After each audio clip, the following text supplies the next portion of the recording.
Hey, we're gonna walk around here a little bit. I'll show you what I've been doing, and we'll talk a little bit about the Hoosier Firewood Hysteria.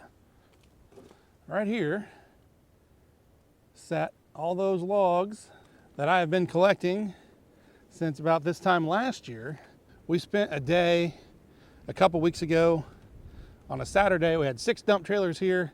I was here loading them. They were taking them to the campground, dumping them. There was a guy there with a skid steer. He was stacking them. It was freezing cold. I intended on shooting some, but I wasn't doing both. So sorry you guys missed that. You'll get to see the wood over there. You've seen it here, but now it's gone. And like I showed you in the beginning clip there, I've kind of fired my tree service guys because I'm getting everything between this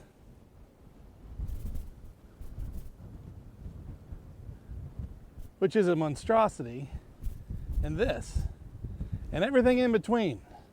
I can't do it anymore. Now you've also seen this area here that's historically just been grown up with weeds and old wood. Well, I've been pushing this up and slowly burning it off. So we're getting this cleaned up. Now I've still got one tree service left that understands I like long stuff. God bless him, because he's been saving out some long stuff for me, and I've been hooked up with my neighbor. He runs an excavator and some ditching, and he clears some fence rows. So he's saving things back for me. I am paying him a little bit for those loads, but man, it is worth it. I'll show you what I've got. More wood here in my yard than I've had in a long time. This is all from either my tree service guy or my fence row guy.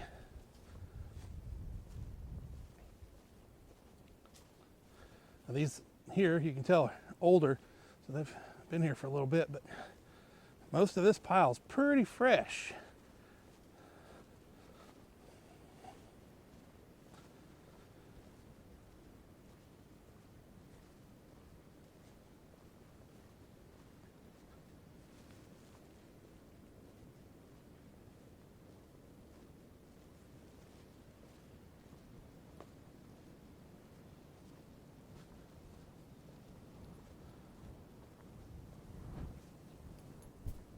So I'm excited to still have my one tree service guy that's bringing me along stuff.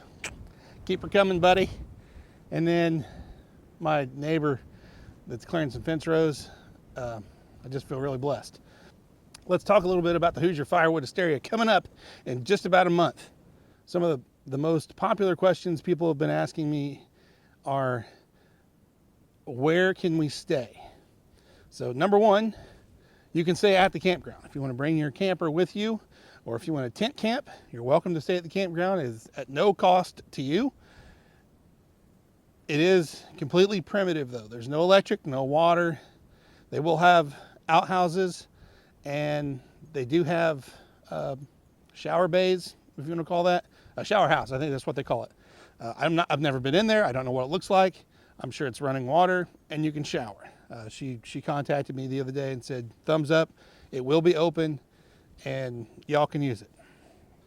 If that's not your game, then you can also stay in Kokomo, which is the closest town to where we're gonna be.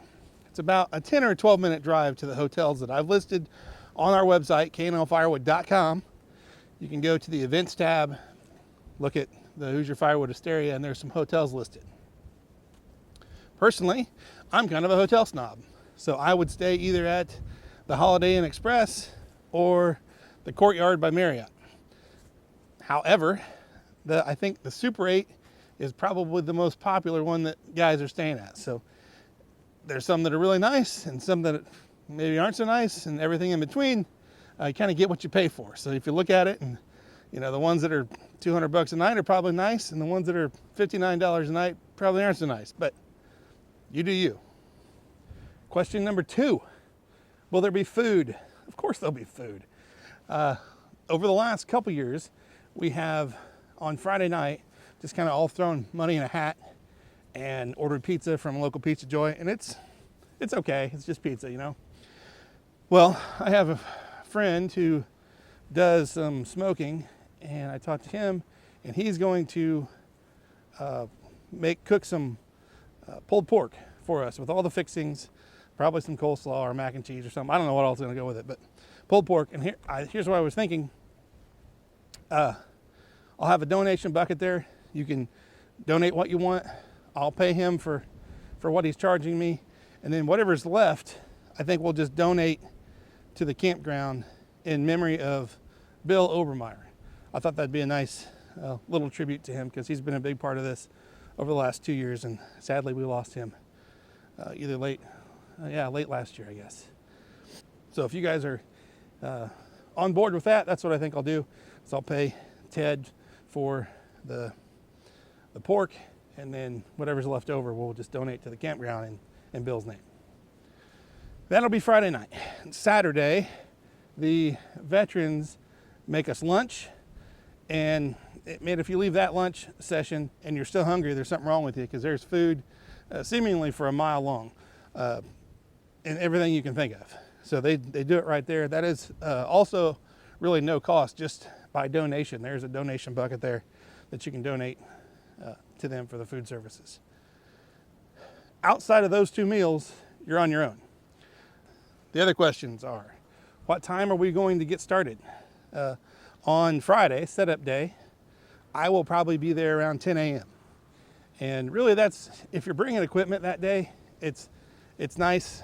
So we can kind of strategically place everything, and we're not going to be running in each other's way come Saturday. So if you're bringing equipment, please plan on being there Friday, unless you've told me otherwise and we've saved a spot for you and we can get right in. That's okay too. I understand you can't be there both days, but at least communicate with me if you're bringing something, okay? And speaking of communicate, if you're coming, please, please, please go to knlfirewood.com, go to the events page, click on the sign up form, and sign up. This will let me know,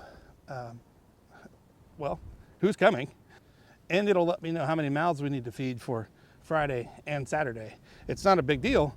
I don't care how many people show up. I just need to know, or we might run out of food, and that's not going to be good for anybody. And the last question that's probably the most popular is, what can I bring?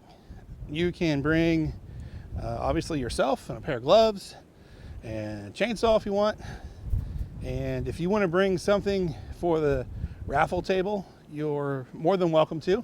Just, I ask that you keep it either firewood related, or if you're a YouTube channel, keep it related to your channel, or veteran related.